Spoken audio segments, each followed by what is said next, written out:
요한복음 우리 21장 우리 15절에서 우리 17절 말씀 우리 한 목소리로 우리 함께 읽도록 하겠습니다. 우리 앞에 PPT에 나와 있으니까요. 우리 함께 읽도록 하겠습니다.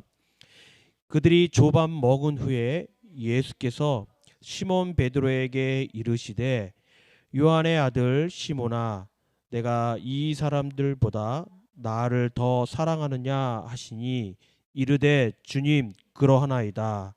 내가 주님을 사랑하는 줄 주님께서 아시나이다. 이르시되 내 어린 양을 먹이라 하시고 또 두 번째 이르시되 요한의 아들 시몬아 내가 나를 사랑하느냐 하시니 이르되 주님 그러하나이다. 내가 주님을 사랑하는 줄 주님께서 아시나이다. 이르시되 내 양을 치라 하시고 세 번째 이르시되 요한의 아들 시몬아 내가 나를 사랑하느냐 하시니 주께서 세 번째 내가 나를 사랑하느냐 하심으로 베드로가 근심하여 이르되 주님 모든 것을 아시오매 내가 주님을 사랑하는 줄 주님께서 아시나이다. 예수께서 이르시되 내 양을 먹이라. 아멘. 아멘. 아멘. 오늘 말씀, 오늘 본문 말씀, 우리 오늘 본문 우리 제목이 우리 뭐죠? 사랑으로 회복시켜 주신 하나님, 예수님. 네. 오늘 본문 21장은요, 여러분. 요한복음에서 그러니까 21장은 예수님께서 부활하신 후에 갈릴리에서 제자들에게 나타나시는 장면을 기록하고 있어요. 그러니까 십자가에 못 박혀 돌아가신 후에 그러고 나서 부활을 하시잖아요. 3일 만에. 그렇죠? 그러고 나서 갈릴리에서 제자들에게 나타나는 장면을 보여주고 있다라는 거죠. 그리고 오늘 본문 9절에서는 그 베드로와의 대화를 통해서 베드로를 다시 사역의 자리에 회복시켜 주시는 예수님의 모습이 보여주고 있습니다. 사실 여러분들도 뭐 너무나 잘 아시지만 베드로는 어떤 사람이었어요? 그러니까 예수님께서 십자가에 못 박혀 돌아가시기 전에 이렇게 그 재판을 받고 있는 그 모습에서 막 세 번 많은 사람들에게 세 번을 부인합니다. 예수님을 알지 못한다라고 세 번을 부인한다는 거죠. 사실 베드로는 그 예수님의 체포 당시 세 번이나 예수님을 부인을 합니다. 하지만 오늘 본문인 15절에서 17절 말씀에서는 예수님께서 되려 네가 나를 부활하신 후에 네가 나를 사랑하느냐라고 세 번 질문을 통해서요. 예수님의 관계를 완전히 회복되게 되는 모습을 보여주고 있어요. 세 번 부인을 했지만 예수님께서 부활하신 후에 베드로에게 나타나서 네가 나를 사랑하느냐 하고 세 번을 물어보신 후에 그 모습이 어떠한 모습이냐면 베드로와 또 예수님과의 그 관계가 회복되는 모습이라는 거죠. 여러분 한번 생각해 보세요. 네가 나를 알아? 나 몰라요. 많은 사람들이 물어봐요. 우리 주변에 그런 사람들이 있잖아요. 우리 주변에 내가 어떤 죄를 짓거나 또 내가 나쁜 짓을 했으면 우리들이 제일 먼저 하는 게 뭐예요? 부인하잖아요. 그러니까 난 안 그랬거든요. 난 잘못이 없거든요. 나는 쟤 잘 몰라요. 쟤 그냥 지나가다가 만난 사람이에요. 뭐 이런 식으로 이야기를 할 때가 있잖아요. 그런 것처럼 예수님이 그런 모습을 그러니까 베드로의 그런 모습을 보고 내가 베드로를 믿어야 될까? 베드로와 함께 가야 될까? 이런 생각이 들 정도였지만 우리 인간적으로 마음으로 하지만 예수님은 그렇지 않고 이런 네가 나를 사랑하느냐 이 세 번의 질문을 통해서 예수님과의 관계를 완전히 회복시키는 그 모습을 예수님께서 보여주고 있다는 거죠. 사실 우리는 이 모습을 통해서요, 여러분, 예수님이 어떤 분이신지 우리는 알 수 있다는 거예요. 예수님은 허물 많은 우리들을 포기하지 않으시고 또 사랑으로 안아주시며 또 소망을 우리에게 주시는 분이라는 겁니다. 다시 말씀드리면 예수님은 우리의 그 모든 허물들, 우리와의 그 죄와의 그 모든 것들을 다 아시는 가운데 속에서도 우리를 사랑으로 덮어주시고 있는 그러한 분이라고 말씀을 드리고 싶어요. 만약에 여러분 예수님께서 세 번씩이나 예수님을 부인한 베드로를 부활 후에 처음으로 만나셨을 때 그를 꾸짖을 수 있는 그런 상황이 될 수 있었어요. 베드로, 너 왜 나한테 그랬어? 너 왜 나 제자인데 너 그리고 베스트 제자인데 나한테 수석 제자인데 너 왜 나를 배신하고 나를 모른다고 부인한 거야? 하고 혼낼 수 있는 상황이었어요, 사실은. 그런데 예수님께서는요, 그런 베드로를 꾸짖지 않으시고 되려 베드로에게 무한한 사랑을 보여주셨다는 거예요. 그리고 나서 예수님께서 배반한 그러한 베드로를 찾아오셔서 묻는 장면입니다. 오늘 본문 15절 말씀 한번 보도록까요? 우리 15절 말씀 이렇게 말하고 있어요. 15절에서는 이렇게 말합니다. 요한의 아들 시몬아, 네가 이 사람보다 나를 더 사랑하느냐라고 말씀하고 있다. 물어보고 있다는 거죠. 사실 여기서 예수님께서 네가 나를 사랑하느냐라고 물어보셨을 때 인간적으로 생각하면 오해할 수 있는 부분이 있어요. 어떤 부분이냐면 예수님께서 베드로를 곤란하게 하는 질문 아닌가? 이렇게 물어보실 수 있다는 거죠. 다시 말씀드리면, 야 베드로, 네가 나를 사랑해? 정말 나 사랑하는 거야? 아닌 것 같은데? 하고 이렇게 인간적인 마음이 들 수 있다는 거죠.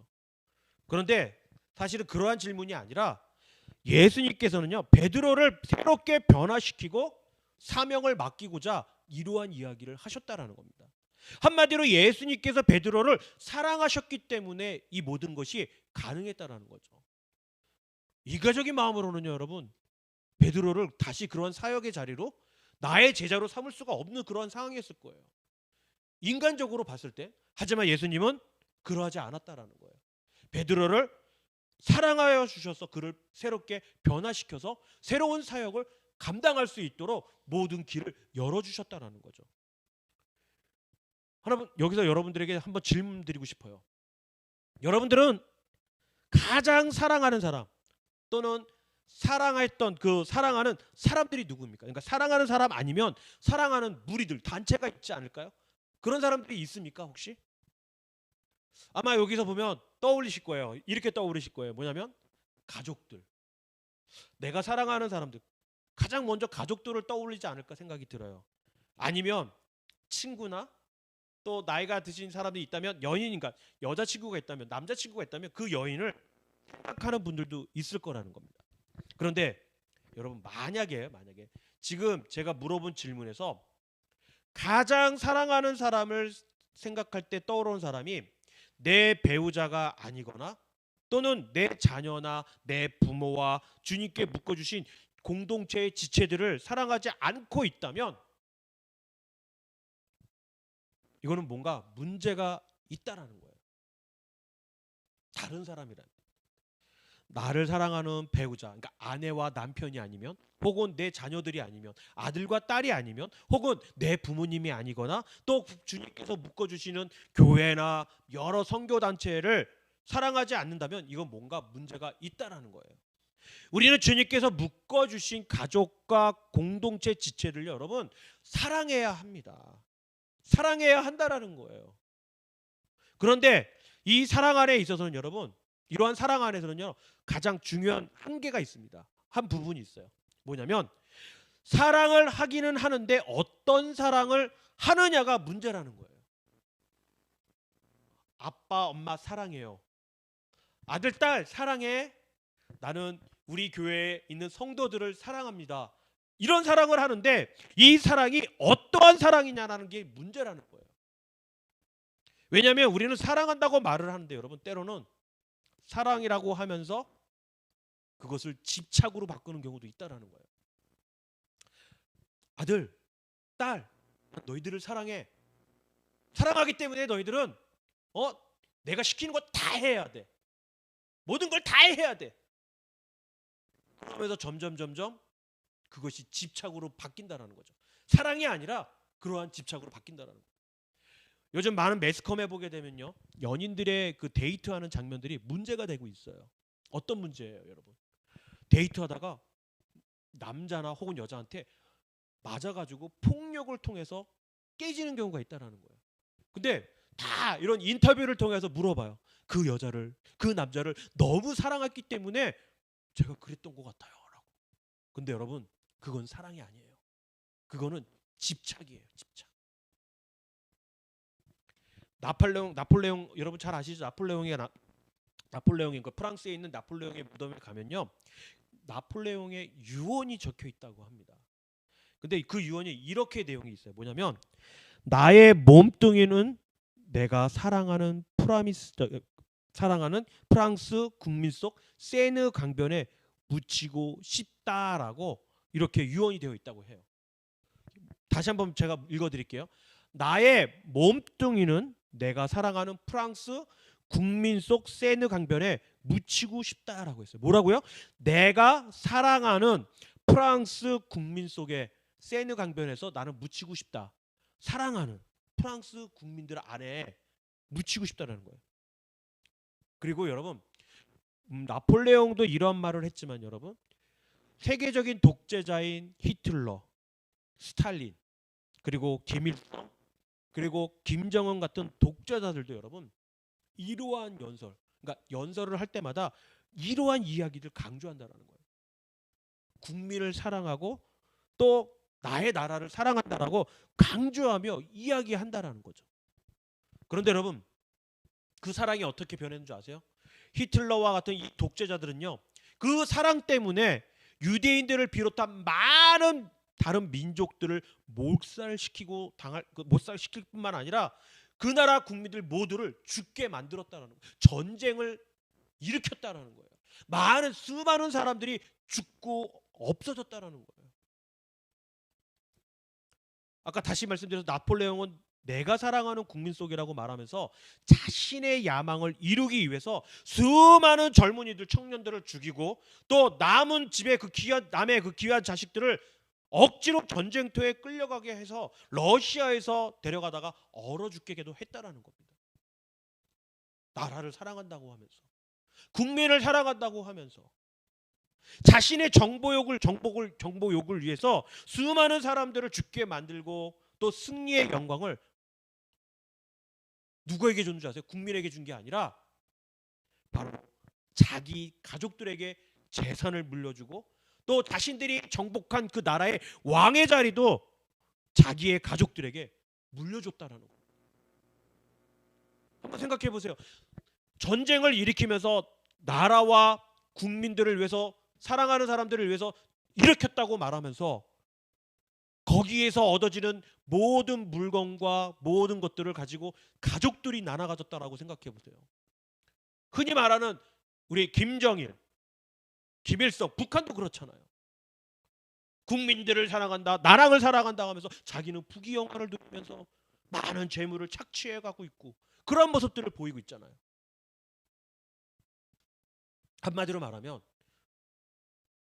국민들을 철저히 자신의 야심을 성취하는 도구에 사용했다라는 거죠.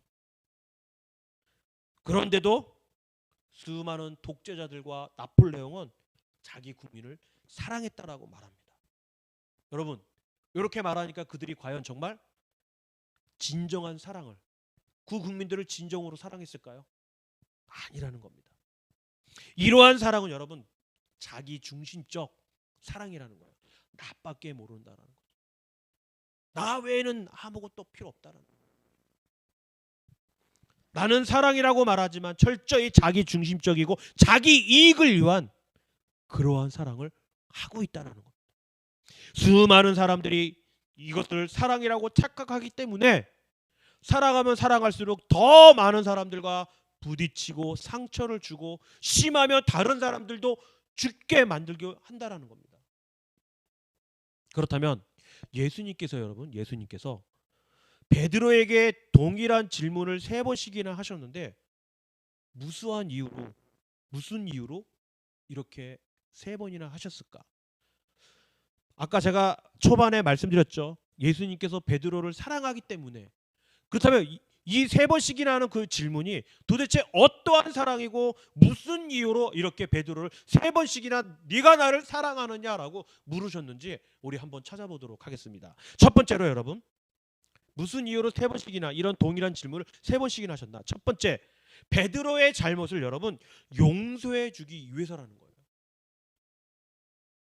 예수님께서는요, 이런 동일한 질문을 3번씩이나 반복해서 하신 것은 여러분 베드로를 매우 당황케 했을 거예요.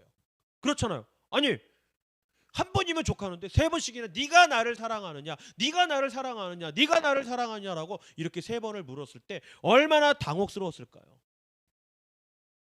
하지만 이것은 여러분 베드로로 하여금 잘못을 깨닫게 하고 그를 용서해 주는 의도에서 하신 것이 분명하다라는 겁니다. 왜냐하면 예수님께서 베드로를 진실로 정죄하고 징계하려 했었다면 여러분 아예 베드로를 찾아오지도 않고 찾아가지도 않고 그 제자들 가운데 속에서 소외시켰을 거예요. 야 베드로 왜 이 자리에 있어? 너 나를 3번이나 부인했잖아. 여기서 나가. 왜 여기 있는 거야? 하고 이렇게 얘기했을 거라는 거예요. 너 여기 제자들은 같은 제자들 아니야. 넌 다른 사람으로 가. 이런 식으로 얘기했을 거라는 거예요. 그런데 예수님은 그렇게 하지 않았다라는 겁니다. 여러분 주님께서 우리의 믿음을 시험하시고 확인하고자 여러 가지 시련을 주시고 당황케 하실 때 주님께서는 분명히 거기에 뜨거운 사랑, 그러니까 이러한 시험 가운데 속에 우리는 주님의 뜨거운 사랑을 발견할 수 있다라는 거예요. 아, 나에게 왜 이런 어려움을 주실까? 나에게 왜 이런 시련을 주실까? 나에게 이런 고난을 왜 주실까? 왜 어려움을 주실까라고 생각하지 마시고 그것이 바로 주님의 뜨거운 사랑이 있었기 때문에, 아니 주시기 위해서 그렇게 하신다라는 겁니다. 히브리서 12장 7절의 말씀을 보면요, 주님께서 우리를 뜨겁게 사랑하심을 알 수 있습니다. 자, 12절 우리 히브리서 12절 7절 말씀 제가 읽도록 하겠습니다. 너희가 참음은 징계를 받기 위함이라 하나님의 아들과 같이 너희를 대우하시나니 어찌 아버지가 징계하지 않는 아들이 있으리요라고 말합니다. 뭐라고요? 너희가 참음은 징계를 받기 위함이라고 말을 하고 있어요. 그런데 그 이유가 뭐냐면 하나님의 아들과 같이 너희를 대우하신다. 하나님과 아들이라면 하나님의 아들이 누구예요, 여러분? 예수님이에요. 예수님과 동일하게 우리에게 하신다라는 거예요. 그래서 아버지가 징계하지 않는 아들이 어디 있겠냐라고 말씀하십니다. 히브리서 우리 12장 7절 말씀처럼 주님께서는 우리의 죄에 대한 주님의 용서의 표현이고 변함없는 사랑의 증거임을 아시길 바랍니다. 자, 두 번째는 여러분 왜 3번이나 질문을 했냐면 대답의 진실성을 시험하기 위해서예요. 대답하는 것에 대해서 베드로의 그 대답에 대해서 진실성을 시험하기 위해서 3번을 질문을 합니다. 사실 첫 번째 예수님의 질문과 베드로의 그 답변을 여러분 보게 되면 원어로 보면요, 예수님은요 여러분 베드로에게 첫 번째 질문에서 아가페적 사랑을 말하고 있어요. 그 아가페적 사랑이 뭐냐면 신적 사랑인 거예요. 그리고 베드로는요 그 어떠한 답변을 했냐, 그 원어를 보니까 답변에서 필레오적 사랑을 대답했다라는 거예요. 이 필레오적 사랑은 뭐냐면 인간적인 어떤 우정을 답변했다라는 거예요. 인간적인 우정에 대한 답변을 했다라는 거예요. 아, 예수님 난 제자예요. 나는 예수님 제자이기 때문에 당연한 겁니다. 이렇게 생각을 해서 답변을 했다는, 맞습니다 주님, 사랑합니다라고 얘기했던 거예요. 그러면서 주님께서 두 번째 거듭 같은 질문을 하신 것은 네가 정말로 나를 우정으로 사랑하느냐, 신적인 사랑이 아니라 겨우 우정이냐라고 물으신 거예요. 여러분 물으신 거예요. 야, 너의 사랑과 나의 사랑이 이 정도밖에 안 돼? 겨우 우정밖에 안 되는 거야? 라고 이야기한다라는 거죠. 그러나 이 질문에 대해서 베드로는요 예전처럼 자신을 과시할 수 없었다라는 거죠.